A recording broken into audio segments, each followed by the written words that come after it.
یوم یفر المرء من اخیہ و امہ و ابیہ و صاحبتہ و بنیہ لکل امرئ منہم یومئذ شأن یغنیہ۔ صدق اللہ العلی العظیم۔ حضرات محترم،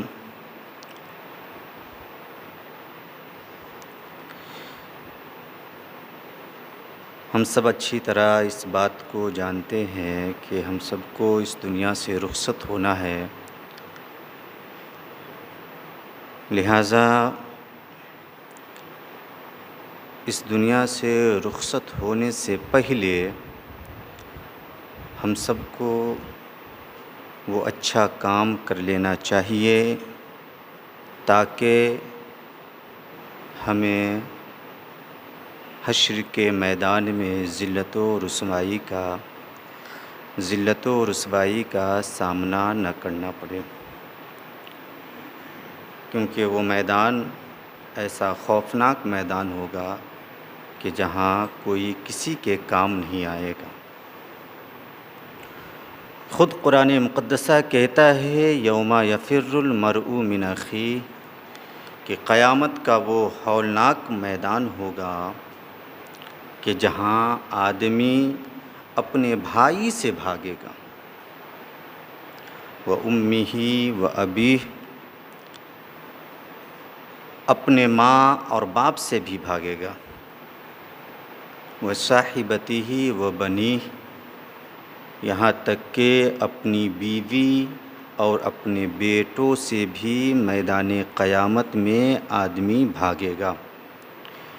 لِكُلِّ امْرِئٍ مِّنْهُمْ يَوْمَئِذٍ شَأْنٌ يُغْنِيهِ، کیوں؟ اس لیے کہ وہاں کسی کو کسی کی فکر نہیں ہوگی، سب کو صرف اور صرف اپنی فکر ہوگی، صرف اور صرف اپنی فکر ہوگی۔ قیامت کا وہ ہولناک دن ہوگا کہ جہاں نہ کوئی باپ اپنے بیٹے کے کام آئے گا اور نہ کوئی بیٹا اپنے باپ کے کام آئے گا، جہاں نہ کوئی ماں اپنی بیٹی کے کام آئے گی اور نہ کوئی بیٹی اپنی ماں کے کام آئے گی۔ قیامت کا وہ ہولناک دن ہوگا جو 50,000 برس کے برابر کا ہوگا۔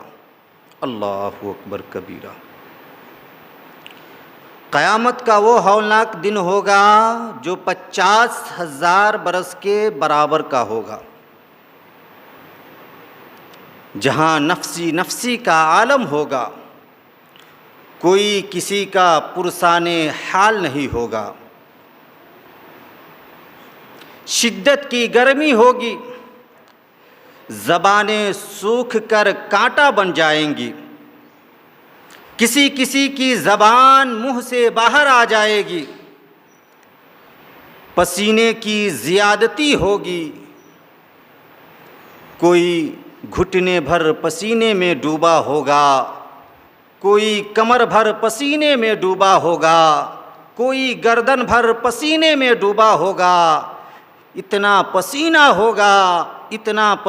ہوگا کہ اگر اس میں جہاز تیرایا جائے تو جہاز بھی تیرنے لگے گا، جہاز بھی چلنے لگے گا۔ اسی منظر کو امام عشق و محبت یاد کرتے ہوئے رب کی بارگاہ میں یوں دعا کرتے ہیں کہ یا الہی ہر جگہ تیری عطا کا ساتھ ہو، جب پڑے مشکل شہے مشکل کشا کا ساتھ ہو۔ یا الہی گرمی محشر سے جب بھڑکے بدن، دامن محبوب کی ٹھنڈی ہوا کا ساتھ ہو۔ اور یا الہی جب زبانیں باہر آئے پیاس سے، صاحب کوثر شہ جود و عطا کا ساتھ ہو، صاحب کوثر شہ جود و عطا کا ساتھ ہو۔ حضرات، قیامت کا وہ ہولناک دن ہوگا کہ جہاں نہ کوئی باپ کام آئے گا نہ کوئی ماں کام آئے گی۔ جہاں نہ کوئی بیوی کام آئے گی نہ کوئی بیٹا کام آئے گا، جہاں نہ کوئی اپنا کام آئے گا نہ بیگانہ کام آئے گا، جہاں نہ کوئی رشتہ دار کام آئے گا نہ کوئی دوست کام آئے گا، لیکن اس میدان محشر میں بھی جہاں کوئی کسی کے کام نہیں آئے گا، قربان جاؤ مسلمانوں اپنے پیغمبر پر، وہ پیغمبر جو سید المرسلین بھی ہے، جو خاتم النبیین بھی ہے، جو شفیع المذنبین بھی ہے، جو جان عالمین بھی ہے، جو رحمت للعالمین بھی ہے، جو محبوب رب العالمین بھی ہے، کہ جس میدان محشر میں کوئی کسی کے کام نہیں آئے گا، کسی کو کسی کی فکر نہیں ہوگی، اس میدان محشر میں بھی ہمارے نبی کو ہم سب کی فکر ہوگی، ہمارے نبی ہم سب کے کام آئیں گے۔ سبحان اللہ۔ جبھی تو شاعر کہتا ہے کہ کہیں گے اور نبی اذهبوا الی غیری، کہیں گے اور نبی اذهبوا الی غیری، مگر حضور کے لب پر انا لہا ہوگا، مگر حضور کے لب پر انا لہا ہوگا۔ حضرات، میدان محشر میں کوئی کسی کے کام نہیں آئے گا، لیکن وہاں بھی ہمارے نبی ہم سب کے کام آئیں گے۔ اس لیے اپنے نبی سے مضبوط ناطہ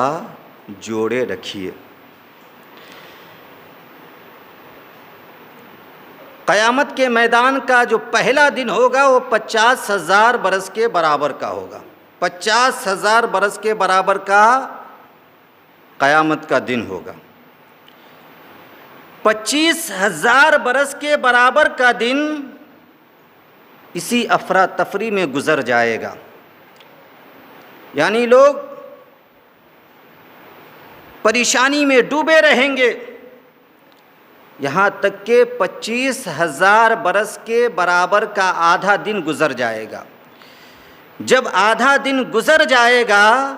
تو سب لوگ اکٹھا ہو کر مشورہ کریں گے کہ کسی ایسے شفیع کی تلاش کی جائے جو آج ہم سب کو اس پریشانی سے نجات دلا سکے۔ تو سب مشورہ کر کے غیر اللہ کی بارگاہ میں جائیں گے، نبی اللہ کی بارگاہ میں جائیں گے۔ کس لیے؟ کس لیے؟ سفارش کرانے کے لیے، شفاعت کرانے کے لیے۔ اب ذرا سوچیں کہ میدان محشر میں بھی انسان رب کی بارگاہ میں ڈائریکٹ فریاد نہیں کرے گا، غیر اللہ کی بارگاہ میں جا کر فریاد کرے گا، اور وہاں سب لوگ ہوں گے شروع سے اخیر تک، یعنی حضرت آدم علیہ السلام کی امتی سے لے کر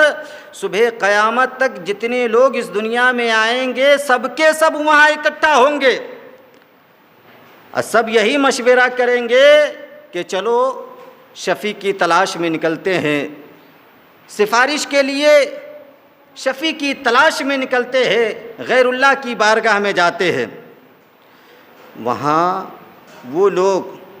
جو یہ کہتے ہیں یہاں کہ غیر اللہ سے مدد مانگنا شرک ہے، وہ وہاں یہ نہیں کہیں گے کہ سنیوں تم جاؤ غیر اللہ کی بارگاہ میں، تمہیں تو دنیا سے ہی عادت پڑی ہوئی ہے غیر اللہ سے مدد مانگنے کی، لہٰذا تم جاؤ غیر اللہ کی بارگاہ میں، ہم نہیں جائیں گے، ہم یہیں رہتے ہیں، ڈائریکٹ اللہ کی بارگاہ میں فریاد کریں گے، وہیں سے مدد مانگیں گے۔ ایسا نہیں کہیں گے، بلکہ جو لوگ یہاں غیر اللہ سے مدد مانگنے کو شرک کہتے ہیں وہ بھی ساتھ میں جائیں گے وہاں غیر اللہ سے مدد مانگنے کے لیے۔ اسی لیے تو علماء کرام کہتے ہیں کہ جو لوگ غیر اللہ سے مدد مانگنے کو شرک کہتے ہیں وہ اچھی طرح جان لے کہ میدان محشر میں اگر سب سے پہلے سب سے پہلے کوئی کام کرنا ہوگا تو یہی غیر اللہ سے مدد مانگنے والا ہی شرک کام کرنا ہوگا۔ تو جب وہاں غیر اللہ سے مدد مانگو گے تو یہیں سے عادت ڈال لو غیر اللہ سے مدد مانگنے کی، تاکہ اچھی طرح پریکٹس بھی رہے گی، اچھی طرح عادت بھی پڑ جائے گی۔ تو حضرات، کہنے کا مطلب یہ ہے کہ سب کے سب اکٹھا ہو کر مشورہ کریں گے اور سفارش کے لیے شفیع کی تلاش میں نکل پڑیں گے، تو سب یہی کہیں گے کہ چلو ہم سب کے باپ حضرت آدم صفی اللہ دنیا میں سب سے پہلے بھیجے گئے تھے، لہٰذا ان کی بارگاہ میں چلتے ہیں، آج وہی ہماری مدد کریں گے۔ تو سب کے سب حضرت آدم علیہ السلام کی بارگاہ میں جائیں گے، وہ کہیں گے اذهبوا الی غیری، نبیوں کی بارگاہ سے ہوتے ہوئے حضرت نوح کی بارگاہ میں جائیں گے، وہ بھی اسی طرح کہیں گے اذهبوا الی غیری، حضرت ابراہیم کی بارگاہ میں جائیں گے، وہ بھی اسی طرح کہیں گے اذهبوا الی غیری، کہ میرے علاوہ کسی اور کی بارگاہ میں جاؤ، میرے علاوہ کسی اور دربار میں جاؤ۔ حضرت اسماعیل کی بارگاہ میں جائیں گے، وہ بھی کہیں گے اذهبوا الی غیری، حضرت یوسف کی بارگاہ میں جائیں گے، وہ بھی کہیں گے اذهبوا الی غیری، یہاں تک کہ تمام انبیاء سے ہوتے ہوئے حضرت موسیٰ علیہ السلام کی بارگاہ سے ہوتے ہوئے حضرت عیسیٰ علیہ السلام کی بارگاہ میں سب سے آخر میں جائیں گے، تو وہ کہیں گے اے لوگو، تم در در کی ٹھوکریں کیوں کھا رہے ہو، ہر در کی چکریں کیوں لگا رہے ہو، آج ہم میں سے تمہاری کوئی بھی مدد نہیں کر سکتا، اگر آج کوئی مدد کر سکتا ہے تو وہ نبی آخر الزماں کی ذات ہے، تم ان کی بارگاہ میں چلے جاؤ، وہی آج مدد کریں گے، وہی تم سب کو آج اس پریشانی سے چھٹکارا دلا سکتے ہیں۔ تو سب کے سب نبی آخر الزماں کی بارگاہ میں جائیں گے، جب حضور کی بارگاہ میں جائیں گے تو حضور کہیں گے اے لوگو آؤ آؤ، یہیں سے تم سب کو آج شفاعت کا پروانہ ملنے والا ہے، آج میں ہی تم سب کی شفاعت کرنے والا ہوں۔ تو اس وقت لوگوں کو ایسی خوشی ملے گی کہ سب کے سب مچلنے لگیں گے، اور زبان حال سے یوں کہیں گے یا رسول اللہ، خلیل و نجی، مسیح و صفی، سبھی سے کہیں نہ بنی یہ بے خبری کی خلق فری، کہاں سے کہاں تمہارے لیے، صبا وہ چلے کہ باغ پھلے، وہ پھول کھلے کہ دن ہو بھلے، لوا کے تلے سنامے کھلے، رضا کی زباں تمہارے لیے۔ تو حضرات، سب کے سب نبی آخر الزماں کی بارگاہ میں پہنچیں گے، پیغمبر اسلام لوگوں کی شفاعت فرمانے کے لیے اپنے سر کو سجدے میں رکھ کر رب کی بارگاہ میں دعا فرمانے لگیں گے۔ ایک دن کے لیے سر کو سجدہ میں نہیں رکھیں گے، 2 دن کے لیے نہیں، یہاں تک کہ پیغمبر اسلام اپنے سر کو 7 دن تک سجدے میں رکھے رہیں گے، رو رو کر رب کی بارگاہ میں دعا کرتے رہیں گے، تب جا کر رب کی بارگاہ سے یہ حکم ملے گا اے محبوب، اب آپ اپنے سر کو سجدے سے اٹھائیے اور شفاعت کیجئے، قبول کی جائے گی۔ سبحان اللہ۔ تو اس وقت پیغمبر اسلام کو ایسی خوشی حاصل ہوگی، ایسی خوشی حاصل ہوگی کہ آپ کی آنکھیں اشک بار ہو جائے گی۔ اسی منظر کو بریلی کے امام شعر میں یوں بیان کرتے ہیں کہ یا رسول اللہ، پیش حق مزدہ شفاعت کا سناتے جائیں گے، آپ روتے جائیں گے، ہم سب کو ہنساتے جائیں گے، اور دل نکل جانے کی جا ہے آہ کن آنکھوں سے ہو کہ ہم سے پیاسوں کے لیے دریا بہاتے جائیں گے، ہم سے پیاسوں کے لیے دریا بہاتے جائیں گے۔ حضور شفاعت فرمائیں گے، سب سے پہلے میدان محشر میں حضور شفاعت فرمائیں گے۔ جب شفاعت عام ہو جائے گی تو اس کے بعد انبیاء کرام بھی فرمائیں گے شفاعت، دیگر انبیاء کرام، حضور کے بعد دیگر انبیاء کرام بھی شفاعت فرمائیں گے، اولیاء کرام بھی شفاعت فرمائیں گے، شہدائے اعظام بھی شفاعت فرمائیں گے، صالحین بھی شفاعت فرمائیں گے، علماء کرام حفاظ اعظام بھی شفاعت فرمائیں گے، یہاں تک کہ لوگ میدان محشر میں علماء کرام کو اپنے اپنے تعلقات یاد دلائیں گے کہ اگر کسی نے اس دنیا میں اپنے امام صاحب کو، عالم صاحب کو، قاری صاحب کو یا حافظ صاحب کو ایک لوٹا پانی دیا ہوگا وضو کرنے کے لیے، تو وہ بندہ کل میدان محشر میں کہے گا امام صاحب، عالم صاحب، حافظ صاحب، آج آپ مجھے چھوڑ کر جنت میں جا رہے ہیں، یاد کیجئے دنیا میں ایک دن میں آپ کو وضو کرنے کے لیے ایک لوٹا پانی دیا تھا، لہٰذا آج آپ ہماری مدد کیجئے اور ہمیں بھی اپنے ساتھ جنت میں لے جائیے۔ تو سنو مسلمانوں، وہ امام صاحب، وہ عالم صاحب، وہ حافظ صاحب اس بندے کی بھی شفاعت کریں گے اور اسے بھی اپنے ساتھ جنت میں لے جائیں گے۔ سبحان اللہ۔ اس سے پتہ کیا چلا؟ اس سے پتہ یہ چلتا ہے کہ علماء کرام سے اچھے تعلقات قائم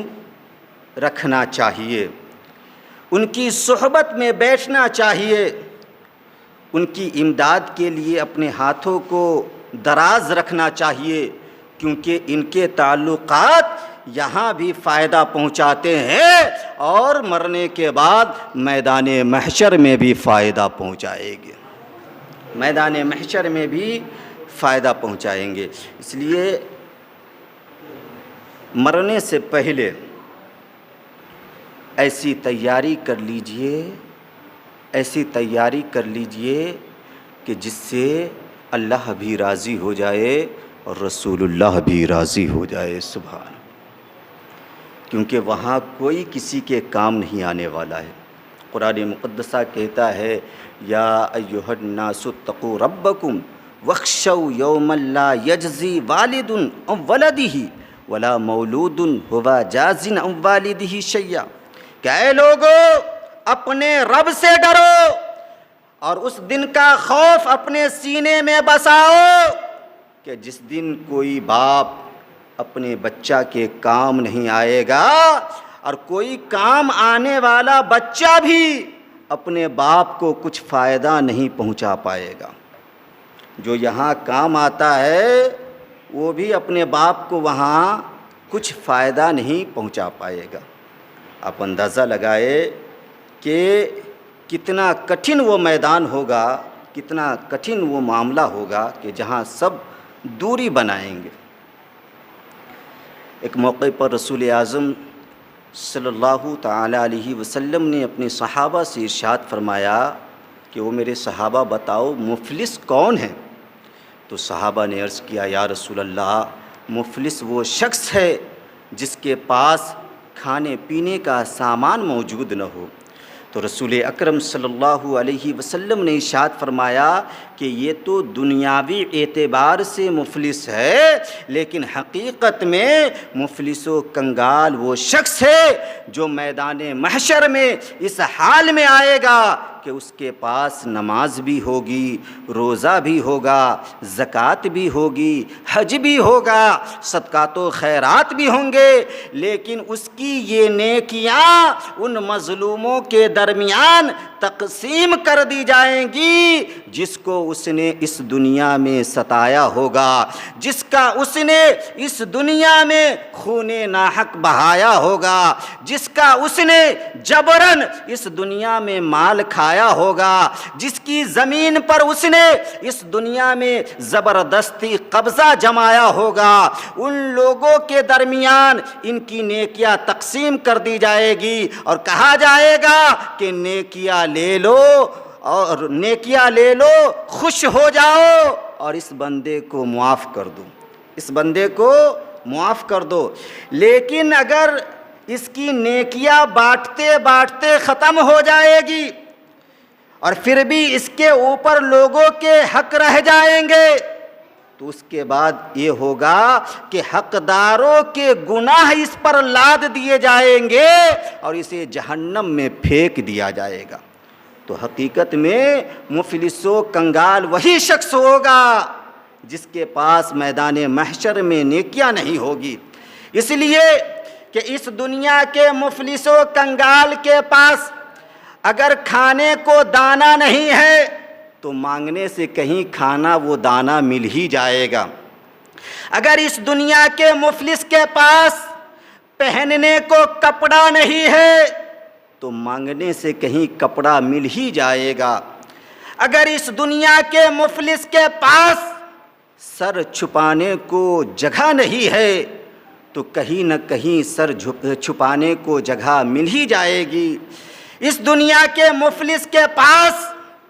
اگر جاڑے میں کمبل نہیں ہے تو مانگنے سے کہیں نہ کہیں کمبل مل ہی جائے گا۔ لیکن میدان محشر میں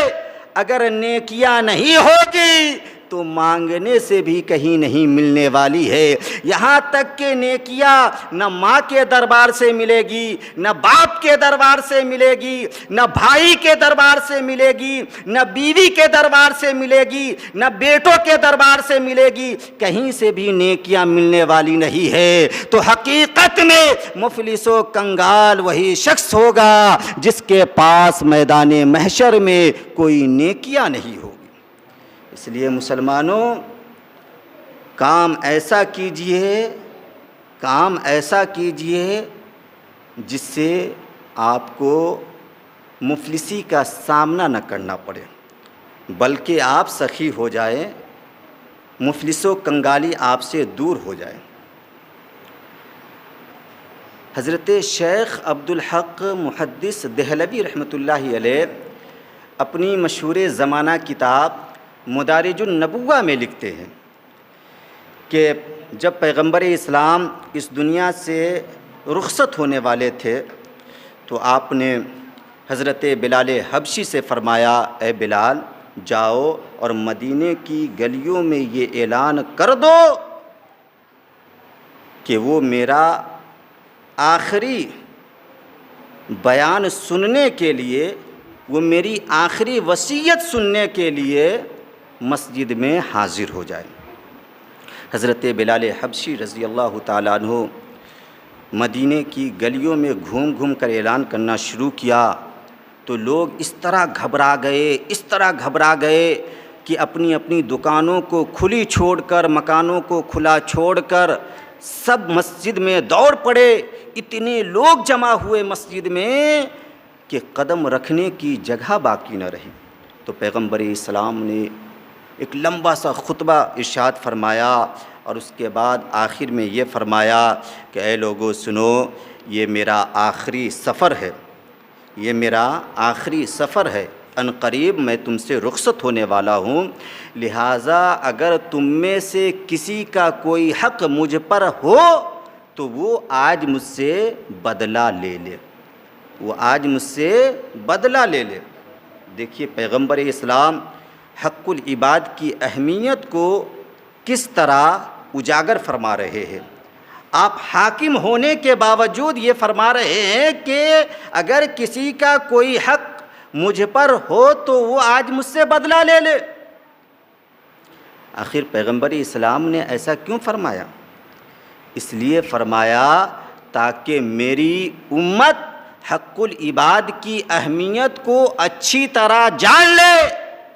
اور میدان محشر میں مفلس و کنگال ہونے سے بچ جائے۔ میدان محشر میں مفلس و کنگال ہونے سے بچ جائے۔ دوسری روایت میں ہے کہ اس کے بعد تو صحابہ کرام کی آنکھیں اشک بار ہو گئی اور تھوڑی دیر کے لیے سب کی سانسیں بھی رک گئی، کیونکہ واقعہ ہی ایسا پیش آیا کہ حضرت عکاشہ کھڑے ہوئے اور عرض کیا، یا رسول اللہ، جنگ تبوک کے موقع پر آپ نے میری کھلی ہوئی پیٹھ پر ایک چابک مارا تھا جس میں میرا کوئی قصور نہیں تھا، جی تو نہیں چاہتا کہ میں یہ کہوں لیکن آپ نے کہا اس لیے مجھے عرض کرنا پڑ رہا ہے۔ تو پیغمبر اسلام نے ارشاد فرمایا کہ اے سلمان، جاؤ وہ چابک میری بیٹی فاطمہ کے یہاں رکھا ہوا ہے، لے کر آؤ اور اسے دو تاکہ یہ آج بدلہ لے لے۔ اللہ اکبر کبیرہ۔ اتنا سننے کے بعد صحابہ کرام کی آنکھیں اشکبار ہو گئی، سانسیں بند ہو گئی۔ آخر اس کے بعد ہونے والا کیا ہے؟ حضرت سلمان فارسی پہنچے حضرت فاطمہ کے گھر۔ حضرت فاطمہ نے وجہ پوچھی کہ اس کی وجہ کیا ہے، تو حضرت سلمان نے پورا واقعہ سنایا۔ تو حضرت فاطمہ نے کہا کہ جا کر میرے حسنین کریمین سے کہنا، میرے حسن و حسین سے کہنا کہ وہ اپنی پیٹھ پر لے لے، جتنا چابک کاشا مارنا چاہتے ہیں وہ اپنی پیٹھ پر لے لے، لیکن ان کے نانا جان کو کوئی تکلیف نہ ہو۔ حضرت سلمان پہنچے، حضرت صدیق و عمر نے، اکابر صحابہ نے، حضرت حسن و حسین نے، ان تمامی لوگوں نے حضرت عکاشہ سے کہا، اے عکاشہ تجھے ایک چابک نہیں، اگر 500 چابک مارنا ہو تو تم میری پیٹھ پر مار لو، لیکن نبی آخر الزماں کو کوئی تکلیف مت پہنچاؤ۔ لیکن حضرت عکاشہ تھے جو کسی کی بھی بات سننے کو تیار نہیں تھے، کیونکہ ان کے دل میں تو کچھ اور ہی چل رہا تھا۔ حضرت سلمان نے چابک ان کے ہاتھ میں دیا، حضرت عکاشہ چابک لیے حضور کی بارگاہ میں گئے، حضور کی پیٹھ کھولی گئی، جیسے ہی حضور کی پیٹھ سے کپڑا اٹھایا گیا حضرت عکاشہ تھر تھر کانپنے لگے، چابک کو دور پھینکا اور مہر نبوت جو تھی حضرت عکاشہ اسے چوم لیا، اور چومتے ہوئے روتے ہوئے نبی کی بارگاہ میں عرض کیا، یا رسول اللہ میرا مقصد کوئی آپ سے بدلہ لینے کا نہیں تھا، بلکہ یا رسول اللہ میرا مقصد تو آپ کے جسم سے ٹچ کرنے کا تھا، مس کرنے کا تھا، اس لیے کہ آپ نے خود فرمایا ہے کہ جو چیز مجھ سے مس کر دی جاتی ہے، ٹچ ہو جاتی ہے، اس چیز کو جہنم کی آگ نہیں جلا سکتی ہے۔ سبحان اللہ۔ بتانا مقصد یہ ہے کہ دیکھیے پیغمبر اسلام ہو کر، شہنشاہ دو عالم ہو کر، حاکم زمانہ ہو کر حق العباد کی اہمیت اس طرح اجاگر فرما رہے ہیں کہ اپنے غلاموں سے فرما رہے ہیں، میرے غلاموں اگر میں نے کسی کو کوئی تکلیف پہنچایا ہے تو آج تم چاہو تو بدلہ لے لو۔ اللہ اکبر کبیرہ۔ اس لیے مسلمانوں پیغام سیکھو، سبق سیکھو اس سے کہ پیغمبر اسلام نے حق العباد کی اہمیت کو کس طرح اجاگر فرمایا ہے۔ آپ سے بھی کسی کو کوئی دکھ پہنچ جائے تو یہیں اسے رفع دفع کرنے کی کوشش کرو، اگر ایسا نہیں کیے اور حق العباد میں آپ گرفتار ہو گئے تو یقین جانیں کہ آپ کی نیکیاں اسے دے دی جائے گی، اور پھر آپ بروز محشر جو ہے مفلس و کنگال کی صفوں میں جو ہے شمار ہونے لگیں گے۔ اللہ تعالی ہم سبوں کو نیک کام کثرت کے ساتھ کرنے کی توفیق عطا فرمائے، اور لوگوں کے حقوق کو اچھی طرح ادا کرنے کی توفیق عطا فرمائے۔ وآخر دعوانا الحمدللہ رب العالمین۔ السلام علیکم۔